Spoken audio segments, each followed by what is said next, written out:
Hi, my name is Robert Chelle with Chelle Law, and I'm an attorney that assists physicians with employment contract and independent contractor agreement issues. Today I'm going to talk about the differences between medical group versus hospital employment for physicians. So if you're kind of going into private practice in a physician-owned group, with generally outpatient, versus working for a hospital or healthcare network.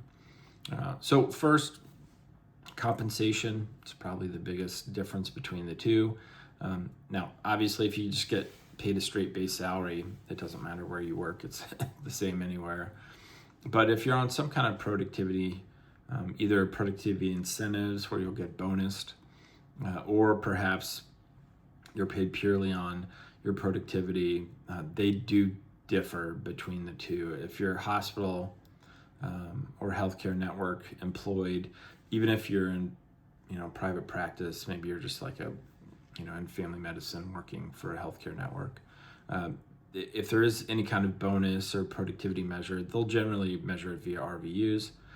Whereas if you're in private practice for a physician-owned group or maybe PE, they will usually use collections as the kind of way of calculating either your full comp or bonus comp in some way. And so in that scenario, you would get a percentage of whatever the practice collected based upon your personally performed services. Whereas with an RVU, you just, however many RVUs you generate, you would multiply that times a compensation factor, and that's what you would ultimately receive. So that's one of the main differences, is that hospitals, RVU based if it's productivity, and then physician-owned practices, normally collections. Next would be malpractice insurance. Most hospitals or healthcare networks have either their own, kind of self-insurance policy. It's pretty rare that if you were employed with a hospital or healthcare network, even if they have a claims-made policy, that you would have to pay your own tail insurance. So if you are employed by a hospital and they're making you pay tail, that is, I would say, very abnormal. So you want to make sure that is something that is negotiable. Whereas in private practice, it's pretty standard for them to offer a claims-made policy and put the burden on the physician to pay tail insurance. Now that is specialty specific. If you're in a very high cost insurance specialty like OBGYN, that can be a huge part of negotiating any contract, is making certain that the employer pays for your tail. But it's certainly not uncommon, and more common than not, that a private practice employer would make the physician pay for their own tail insurance. Once again, that is a negotiable thing. Perhaps if you don't want to pay the full amount, you can offer them some kind of percentage change over time. So let's say you leave within the first year, you have to pay 100% of your own tail. Maybe you leave within the second year, you have to pay a third, or 2/3, and then a third, and then nothing after 4 years. That's one way that we've had some success in trying to not have the physician have to pay the entire amount. I mean, most practices do it because it's just cheaper for claims-made coverage per year. It's about a third cheaper per year than occurrence-based coverage, where you would not need tail insurance at all.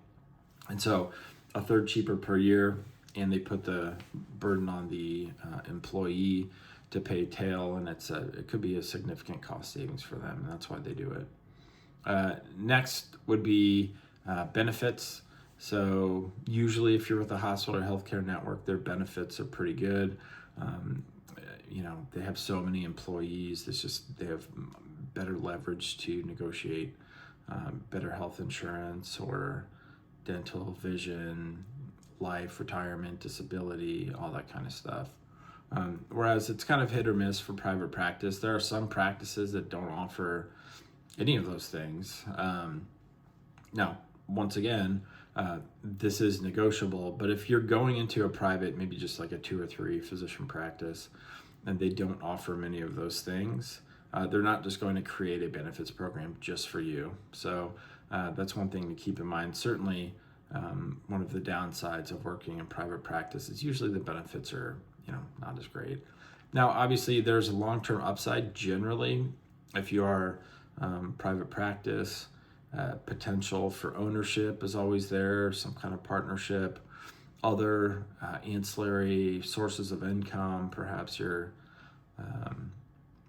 can invest in an ASC where there are, labs or any of that kind of stuff, where you just won't have those opportunities if you're employed, or at least generally won't have those if you're employed by a hospital or healthcare network. So many people will accept maybe not as good benefits and maybe a little bit lower comp at the beginning, but with the potential of, kind of owning your own business and becoming a partner and having a say in things, which is, for the kind of entrepreneurial, spirited physicians is much more attractive than just kind of being another cog in the wheel of a hospital.